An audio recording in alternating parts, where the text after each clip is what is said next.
Jeni me programin Evropa tani në Kosovë.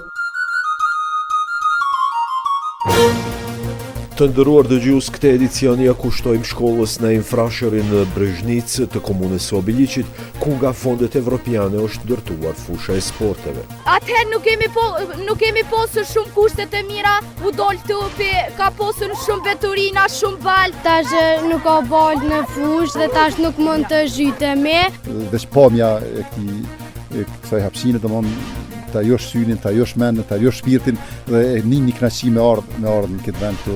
Ishin këto vetëm disa nga thekset kryesor të këtij edicioni, më gjërësisht në vijim të tij.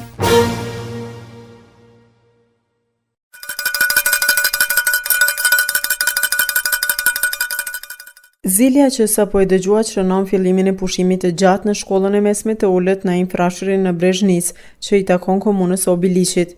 Prejse nga fondet e Bashkimit Evropian pranë shkollës është ndërtuar fusha moderne sportive e siguruar nga të gjitha anët me rjetin e lartë, nxënësit e shkollës kanë ku të kalojnë kohën e pushimeve si dhe t'i kryejnë orët e edukatës fizike. Radhën për të ushtruar në fushë ka klasa e 6, të cilën e vjon edhe Teuta Krasniqi. Tash është ambienti më i mirë, kemi fushë sportive, kemi ambient të mirë, tash kemi fushë sportive që ne mund të luajmë lojrat që ne i dojmë. Atëherë nuk kemi posur shumë kushtet e mira, u dol topi, ka posur shumë veturina, shumë bal, e tash kemi edhe kontenjera ku të gjuajmë për llogun. Shoqja e saj Almedina Krasniqi thotë se nxënësit tashmë mendzi presin që t'i kenë orët e edukatës fizike. Sepse tash nuk ka bal në fushë dhe tash nuk mund të zhytemi. Mund ta ngjesim rrjetën, atëherë nuk kemi mundër për shkak të baltës, është truar fusha, është rrethuar mirë.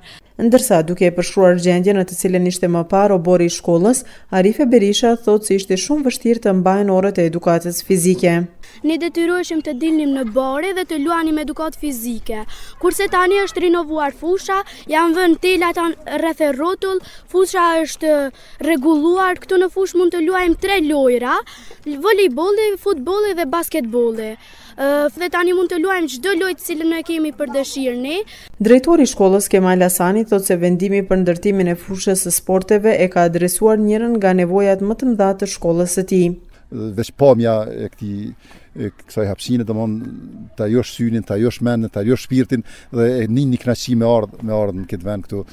Muj me thonë me përgjithësi shumë plot që është një kënaqësi që nxënësat kur të kanë orën e edukatës fizike me dal këtu edhe me pa dhe me shiku që zhvillojnë aktivitete në 3 fusha, në 3 lami apo në 3 sporte ndryshme, volejboll, futboll edhe basketboll.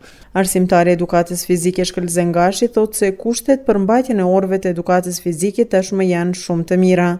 Me rregullimin e këtij poligoni sportiv është lehtësuar dukshëm puna edhe imja, por sidomos për nxënës.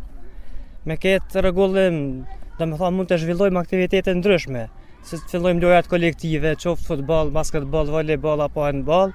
Mirë, po kemi edhe lojra tjera, të cilat mund të zhvillojmë këtë fushë, edhe bëhet edhe disiplina është më e mirë, edhe nxënësat janë shumë më disiplinuar, më të vetëdijshëm, e kanë pa këtë rregullim, është kënaqësi me të vërtetë me punu, sidomos në kohët e nxehta që është. Edhe pse qëndronin anash dhe disi hezitues për të folur në mikrofon, Egzon Mustafa dhe Egzon Krasniqi më në fund afrohen dhe thonë se avantazhi i tyre më i madh është që tani më nuk luajnë futboll nëpër ara.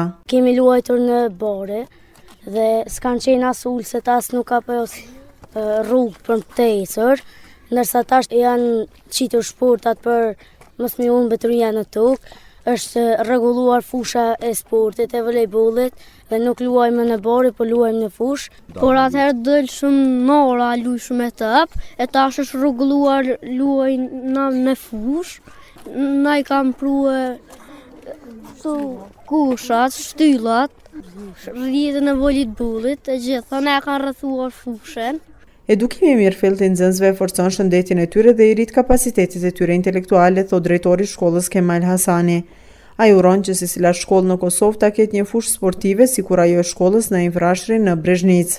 Këto projekte janë shumë të nevojshme. Pa një shoqëni të shënosh, të shëndetshme, nuk mund të zhvillu asgjë. Domthonë, është e nevojshme dhe duhet të kërkohet si donacione edhe matutje që të bëhet një ambient sa më i mirë. Të nderuar dëgjues, ishte kjo e tëra për këtë edicion. Mikpritësit e juaj ishin Violeta Hyseni dhe Ismet Hajdari. Vazhdoni të jeni me ne edhe javën tjetër. Mirëmbëjtje.